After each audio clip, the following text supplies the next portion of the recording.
Universitária Goiânia, 870 AM. Música, informação e diversidade cultural. Emissora da UFG.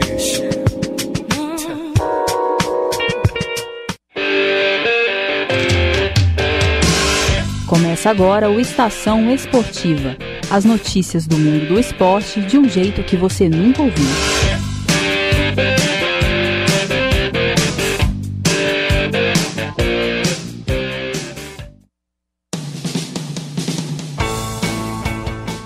Boa noite a você, ouvinte, que está ligado na Universitária pelos 870M do seu rádio ou conectado pelo nosso site www.radio.ufg.br. Está começando agora o Estação Esportivo, uma produção dos estudantes de jornalismo da Universidade Federal de Goiás. E quem vai estar com você nesse início de noite de segunda-feira sou eu e o Deu Yusuf, hoje acompanhado de Matheus Alves. Boa noite, Matheus. Boa noite, Deu. No programa de hoje você confere o que aconteceu na Série A e Série B nesse final de semana. No quadro Além do Futebol, você vai conferir um boletim sobre Nelson Piquet, que completou 66 anos ontem. Além disso, vamos trazer as principais notícias do que está acontecendo no futebol goiano. Tudo isso e muito mais você acompanha na sequência do Estação Esportiva de hoje.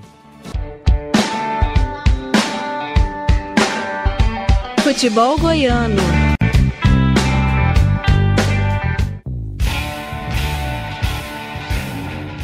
Vamos começar o bloco de futebol goiano falando do Vila Nova. Na última sexta-feira, o Tigre enfrentou o CRB pela 21ª rodada do Brasileirão. Em um jogo tecnicamente muito fraco, as equipes não conseguiram sair do 0-0, nem se o jogo fosse até hoje.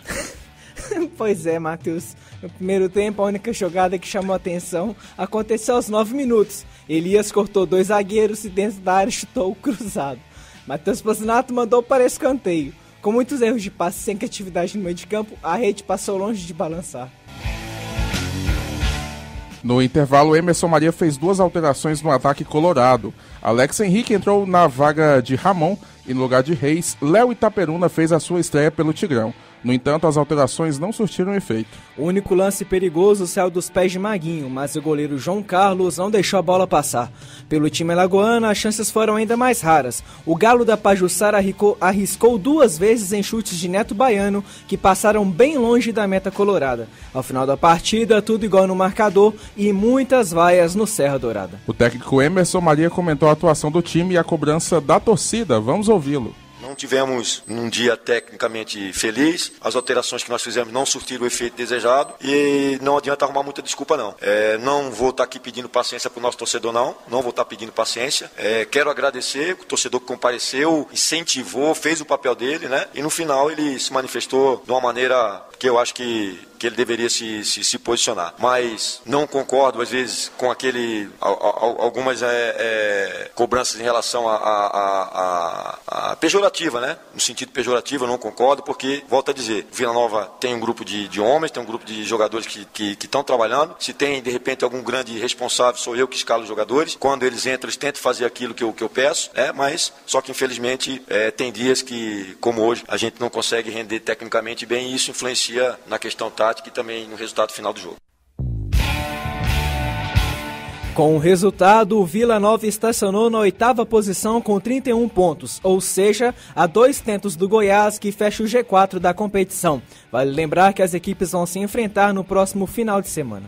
Isso mesmo, Ildeu, mas antes de se preocupar com o clássico, o Vila ainda vai encarar o Sampaio Corrêa amanhã.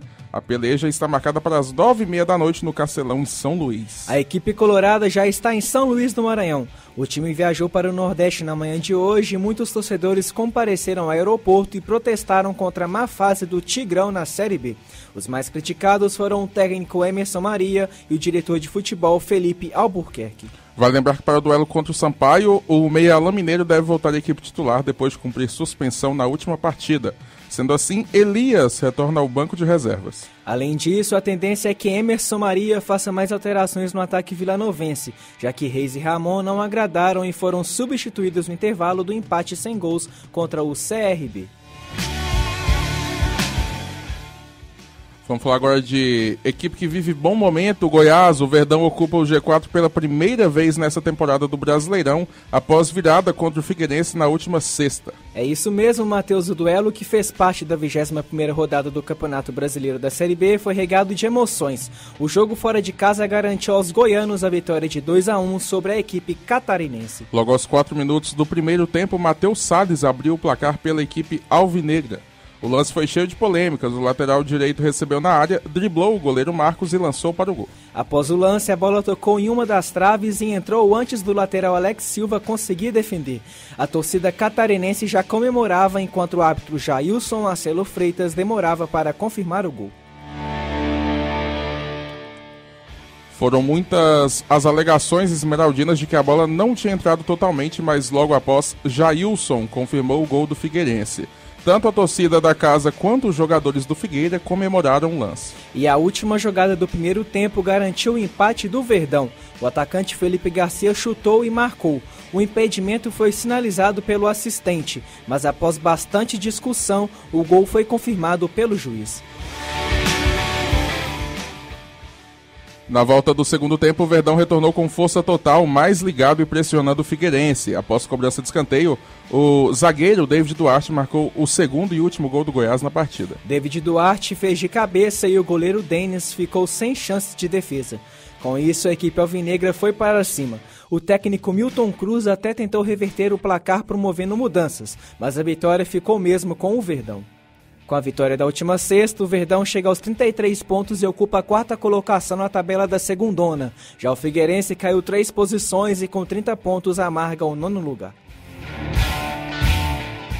Nem tudo são flores para a equipe esmeraldina. No treino que antecedeu a partida em Florianópolis, na última quinta, Marcelo Rangel sofreu grave lesão no joelho. O goleiro não joga mais pelo Verdão nesta temporada. A previsão de retorno do arqueiro aos gramados é de 7 a 9 meses. Nesta segunda, o médico do Goiás, Matheus Machado, lamentou o ocorrido, mas afirmou que o acontecido faz parte da atividade do atleta. Matheus também ressaltou que a cirurgia vai ser programada e que a ruptura é de um ligamento cruzado anterior. O médico vai seguir o protocolo normal e assim que Rangel tiver uma melhora clínica, vai passar pela cirurgia e iniciar a recuperação. O goleiro não foi o único do Verdão a sofrer uma lesão desse tipo nesta temporada. Fábio Sanches, Eliezer e Rezende também tiveram graves lesões no joelho. O médico Matheus Machado ainda declarou que é feito um trabalho de prevenção das lesões, mas que cada caso é isolado e imprevisto. O goleiro Marcelo Rangel disputou nessa temporada 35 partidas pelo Goiás. Sua última partida foi na 8ª rodada da Série B no clássico contra o Atlético. O atleta se sentiu mal e foi submetido a uma bateria de exames. O técnico do Verdão, Ney Franco, comemora a entrada do time no G4, mas afirma que a missão de seguir entre os 4 primeiros vai ser ainda mais complicada. Ney elogiou a atuação dos jogadores no duelo contra o Figueirense e se demonstra esperançoso de que a equipe esmeraldina suba para a Série A. Agora a gente vai saber as informações do Atlético Goianiense, que nesse final de semana reabriu o seu estádio Antônio Ascioli lá no bairro de Campinas. Muito boa noite, você ouvinte ligado aqui no Estação Esportiva. Eu sou o Matheus Alves, mais uma vez para falar do Atlético. O Atlético que neste fim de semana reinaugurou o seu estádio, o estádio Antônio Ascioli, o reduto atleticano localizado no bairro de Campinas. O confronto contra o Coritiba terminou pelo placar de 1-0. 6.220 torcedores que empurraram o time do início até o fim da partida estiveram presentes na nova Arena do Dragão. A festa foi bonita e o Ascioli tem tudo para ser um amuleto e um possível acesso, como foi no Olímpico em 2016 na conquista da Série B daquele ano. Falando em jogo, o Atlético foi melhor do início ao fim. O Dragão conseguiu um gol logo aos 9 minutos iniciais com o Renato Kaiser. Um gol digno de o primeiro tento de um novo estádio. Foi um voleio com a canhota de primeira após um lindo lançamento do atacante Júlio César. Vamos ouvir a narração do gol na voz de Ariel Franco, aqui da transmissão dos Doutores da Bola da Rádio Universitária. E por aqui vem chegando o Atlético Goianiense com Júlio César, tá livre na área, bateu cruzado! Renato Kaiser, gol!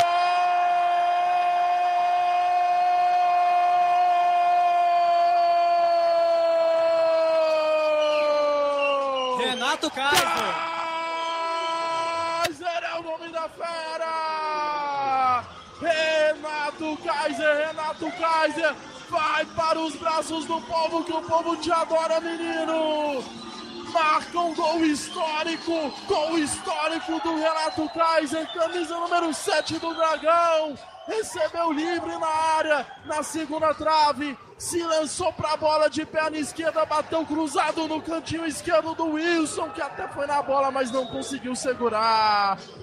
O Atlético, após quase 10 anos sem jogar perto de sua torcida em jogos oficiais aqui no Antônio Ascioli, volta e sai na frente do marcador contra o Coritiba. Renato Kaiser, gol histórico do Renato Kaiser. Agora o Atlético tem um, o Coritiba não tem nada. E o Atlético superou as adversidades nesse jogo, viu? Já que tinha 5 suspensos e venceu com o apoio da sua massa. E também passou por muito desgaste dos seus jogadores. O zagueiro Lucas Rocha, o atacante Renato Kaiser e Pedro Bambu, o volante Pedro Bambu, por exemplo, saíram esgotados de campo pela doação que tiveram dentro de campo. O Atlético agora com este resultado positivo, apenas uma derrota nos últimos 11 jogos, chegou à 3ª posição da Série B, vive o seu melhor momento, soma 34 pontos na tabela, o melhor goiano na competição. O Dragão volta a campo amanhã às 9h30 da noite em confronto direto pelo acesso, já que o confronto é contra o Guarani, 7º colocado com 32 pontos, no estádio Brinco de Ouro da Princesa, em Campinas, São Paulo. Para essa partida, o técnico Cláudio Tencati não contará com o zagueiro William Alves, que sentiu o joelho no último treinamento antes da viagem. Aqui é Matheus Alves para o Estação Esportiva. E nesse fim de semana a bola rolou pela 8ª rodada da divisão de acesso do Goianão. Jaraguá e Jataiense jogaram no estádio Amintas Freitas. Rafael Caldeira garantiu a vitória do time da casa por 1-0 com um gol de falta. E 1-0 também foi o placar do triunfo do Novo Horizonte sobre o Trindade no Durval Ferreira Franco em Ipameri com o tento de Dudu. Em Santa Helena aconteceu um jogo de 3 viradas. Isso mesmo, Matheus. Diego Lira de pênalti abriu o marcador para o glorioso Santa Helena Esporte Clube. Mas Izu ainda na primeira etapa anotou 2 e garantiu os 3 pontos para o craque. Do Estádio Olímpico os gols só saíram no segundo tempo. O América de Morrinhos inaugurou o placar com Eli Carlos de pênalti, mas Robert e Robson confirmaram mais uma vitória do Goiânia. Em Paraúna, a Evangélica tirou o 0 do marcador com Edson Silva. No entanto, a estrela do artilheiro Nonato brilhou mais uma vez com 2 gols na partida. O atacante garantiu a vitória do Goianésia, que entrou no G4. Craque, Novo Horizonte, Goiânia e Goianésia formam o G4 da competição, enquanto Santa Helena e América figuram na zona de rebaixamento.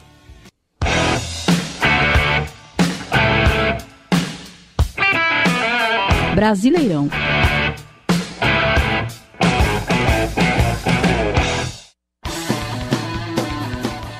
O final de semana foi agitado no Campeonato Brasileiro. Pela Série B teve fechamento da 21ª rodada. Na terça-feira, a etapa foi iniciada pelo confronto entre Brasil de Pelotas e Avaí, que acabou empatado em 1-1.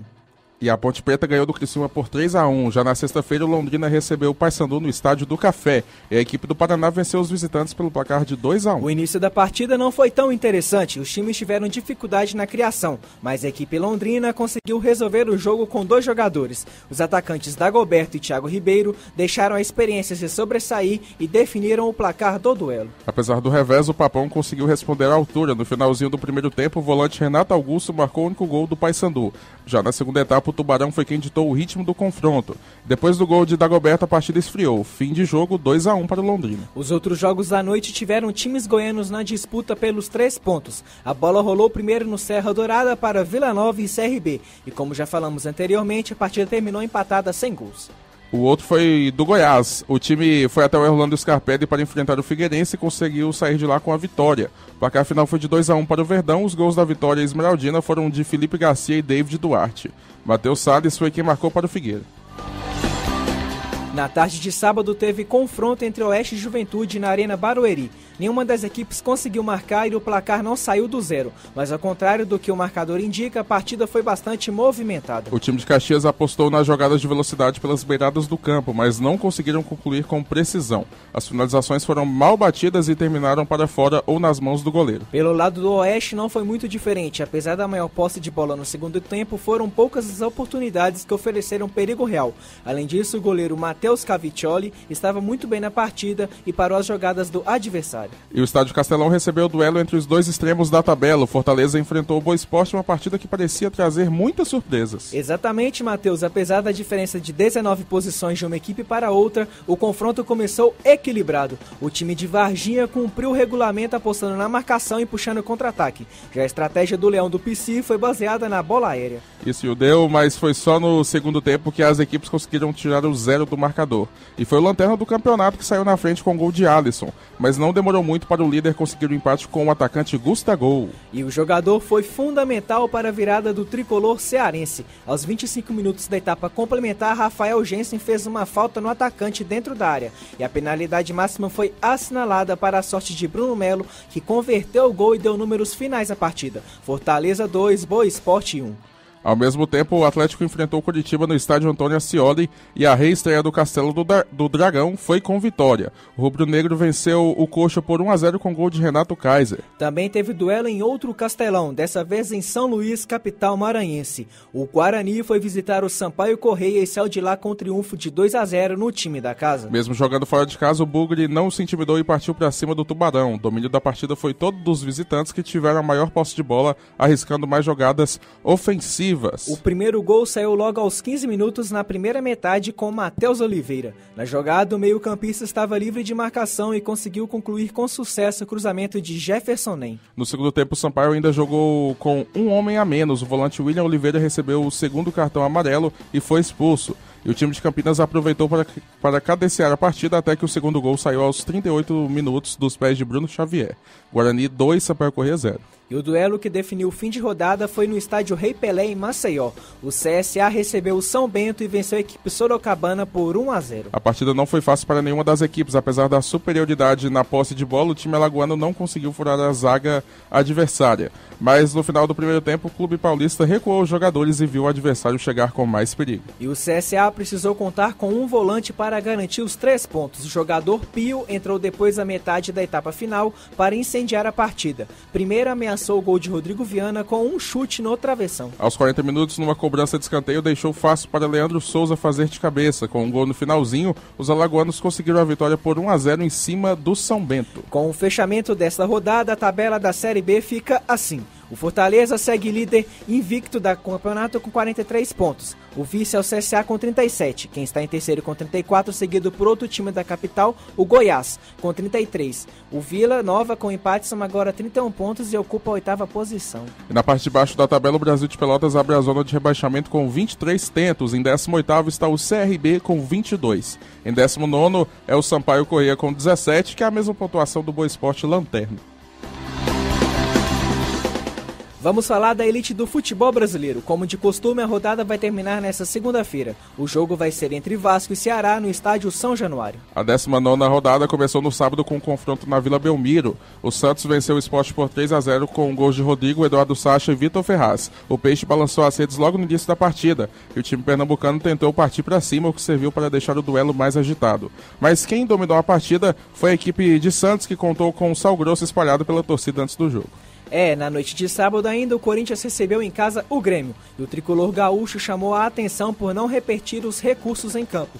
A equipe gaúcha venceu o time paulista por 1-0 apostando no contra-ataque. O clube de Porto Alegre entrou bem mais entrosado em campo e, apesar de ter o toque de bola como característica, foi na velocidade que o Grêmio conseguiu se sobressair. E aos 9 minutos da etapa complementar, Everton Cebolinha balançou as redes depois de receber um passe de Luan. Fim de papo, 1-0 para o tricolor gaúcho. E o Atlético Paranaense recebeu o Flamengo na Arena da Baixada. Os donos da casa resolveram a partida logo nos primeiros instantes do primeiro tempo. Aos 20 minutos da etapa inicial, o placar já marcava 3-0 para o Furacão. Rafael Veiga, Zé Ivaldo e Pablo foram os nomes que definiram o marcador ao jogo. A equipe carioca errou muito no confronto e não conseguiu acertar uma estratégia para o confronto. No restante do embate, o time paranaense só precisou administrar o placar. E se o Furacão fez jus ao apelido, o Internacional sentiu o gostinho da liderança por algumas horas ontem. Jogando no Beira-Rio, o Colorado recebeu o Paraná com a casa cheia. A torcida lotou o estádio para apoiar a boa campanha da equipe gaúcha e o time conseguiu proporcionar um grande show para os presentes. Os mandantes dominaram a partida e chegaram a manter 82% da posse de bola. mas a comemoração mesmo demorou a sair. O Inter só conseguiu marcar nos acréscimos do segundo tempo. Aos 50 minutos, o meio-campista Camilo mandou para as redes com uma cobrança de falta para fazer Inter 1, Paraná nada. E o Cruzeiro duelou contra o Bahia no Mineirão na tarde de domingo. A peleja foi bem equilibrada, o que refletiu no placar de 1-1, com os gols na segunda metade do jogo. O tricolor mostrou superioridade na marcação e evitou que a equipe mineira conseguisse sair jogando. Já na etapa final, o ataque foi perigoso pelos dois lados, mas foi o clube baiano que saiu na frente com Douglas Grolli. 5 minutos depois, a Raposa empatou com o Thiago Neves. O Vitória recebeu o Palmeiras no Barradão e não conseguiu parar a equipe reserva do Alviverde Paulista. O Porco dominou a equipe do Bahia durante os 2 tempos e sobrecarregou o goleiro Ronaldo do Rubro Negro. Os guarda-redes salvou a equipe 5 vezes com defesas difíceis, evitando que a derrota fosse ainda maior, mas não conseguiu impedir os gols de Dudu e Davidson, que marcou 2 vezes. No Engenhão, a peleja foi entre Botafogo e Atlético Mineiro, e novamente os visitantes que conseguiram a vitória com 3 gols de vantagem. Apesar de terminar o primeiro tempo no 0-0, o Galo teve o controle da partida. Na etapa seguinte, uma substituição fez a diferença na equipe mineira. Luan entrou no lugar de Natan e 3 minutos depois abriu o placar. O clube carioca foi para cima, mas não adiantou. Casares e Tomás Andrade deram números finais ao jogo. Atlético 3, Botafogo 0. Às 7 da noite, 2 partidas fecharam o domingo de competição. O América recebeu o Fluminense no Independência. O embate foi equilibrado, mas as equipes não aproveitaram muitas das oportunidades. No final, terminou empatado sem gols. O São Paulo recebeu a Chapecoense no Morumbi para defender a liderança do campeonato e conseguiu cumprir o mesmo objetivo jogando com um time misto. O time de Aguirre preferiu poupar 5 jogadores, mas o tricolor confirmou o favoritismo logo nos 2 minutos iniciais. Shailon marcou depois de um cruzamento de Edmar. A Chapecoense chegou a ter 60% da posse da bola. Mas o São Paulo não demorou para ampliar o placar. O segundo gol saiu na metade final com Hudson. E agora vamos conferir como está a tabela da primeira divisão. O São Paulo é o líder isolado com 41 pontos. O Internacional é o novo vice-colocado com 38. O Flamengo agora está em terceiro com 37. O Grêmio é o quarto com 36. Fechando o G6, aparece o Atlético Mineiro e depois o Palmeiras, ambos com 33 pontos. Abrindo a zona da degola está o Vitória com 19 pontos. Logo depois o Atlético Paranaense com 18. 19º o Ceará com 16 e o Lanterna é o Paraná com 14. Vale lembrar que o Ceará e o Atlético Paranaense têm um jogo a menos. Você está ouvindo Estação Esportiva, o horário nobre do esporte no seu rádio. Além do futebol. Além do futebol. Além do futebol.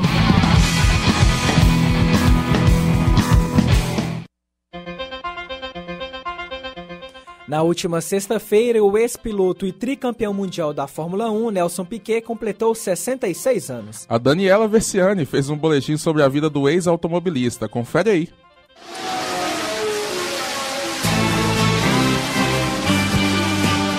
Que somos a nação do futebol não é surpresa para ninguém. Mas o automobilismo também tem um lugarzinho especial no coração de cada brasileiro.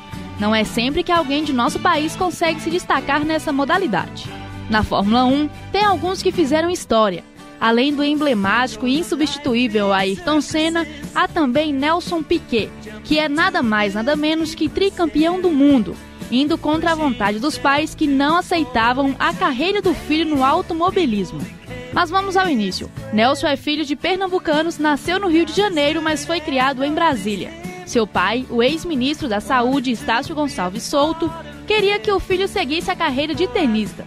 O menino até que tinha talento nesse esporte, mas ainda não era nessa modalidade que fazia seu coração acelerar. Eduardo chegou a pagar uma bolsa a Nelson para que ele fosse para uma escola de tênis em Atlanta, nos Estados Unidos. Porém, Piquet não vingou no esporte, apesar de gostar. Exemplo disso é que o ex-piloto tinha desenhado em seu capacete uma bolinha de tênis personalizada. Outra curiosidade sobre o automobilista é seu sobrenome. Como os pais não queriam aceitar que o menino corresse, ele pegou o nome de solteira da mãe, mudou a forma de escrever e passou a usá-lo para não ser descoberto.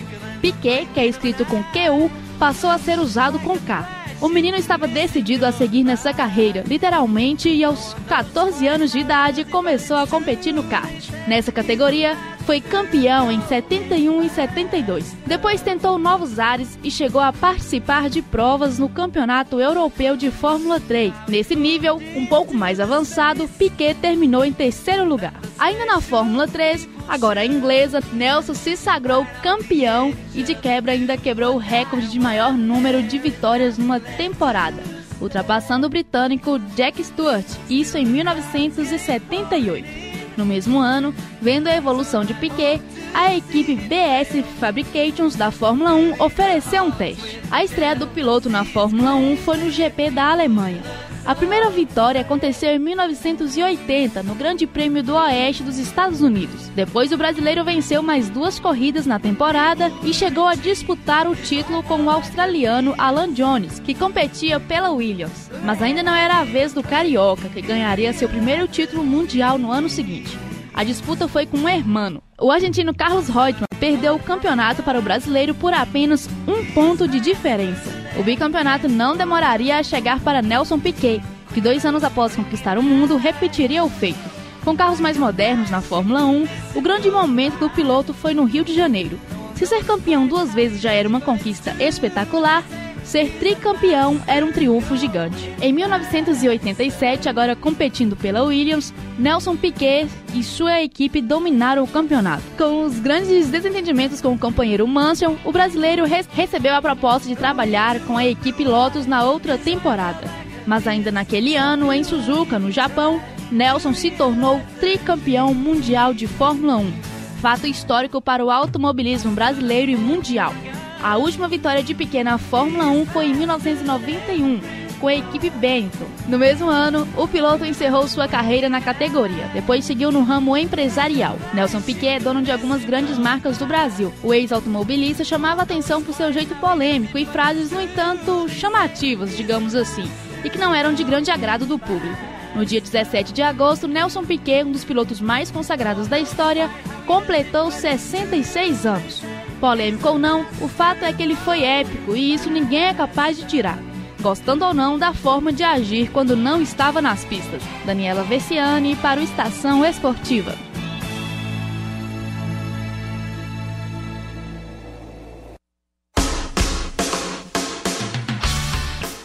E chega ao fim o Estação Esportiva desta segunda-feira, dia 20 de agosto de 2018.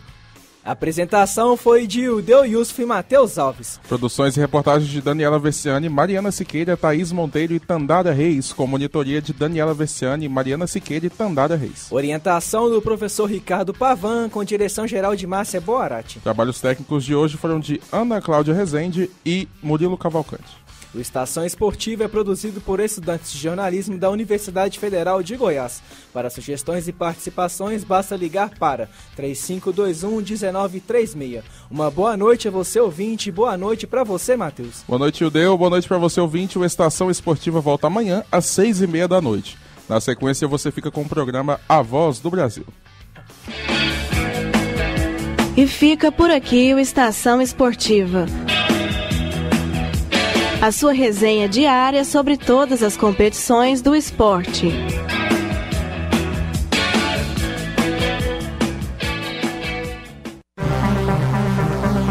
ZYH 754, 870 kHz, AM. Rádio Universitária, Goiânia. Emissora da UFG.